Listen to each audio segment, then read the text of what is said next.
Hello po, ako nga po pala si Alvin J. Torreano, operator ng sublimation printer machine ng Sauyo. Bali, nandito po tayo ngayon sa Smart 5 Feet 1 Head. Ito nga po pala yung printer head ng Smart 5 Feet 1 Head.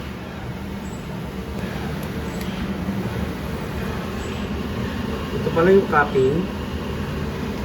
At ito naman po yung wiper. Bago po tayo mag-print, kailangan po natin i-heat clean. Patantayin lang po hanggang sa matapos. Ito po ng cleaning, kailangan po natin punasan yung wiper.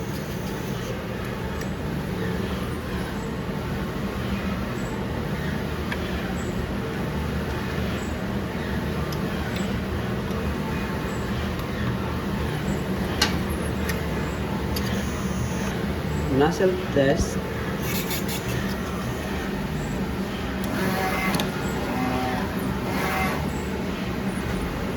Kailangan po buo yung nozzle bago tayo mag-print. Ito nga po pala yung ink tank. At yung ink level niya po nasa tama lang.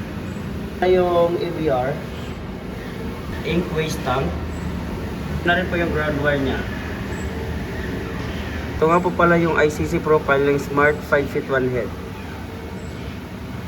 Ito pala yung daily output record namin, nasa system na po. Ito yung sa consumables withdrawal.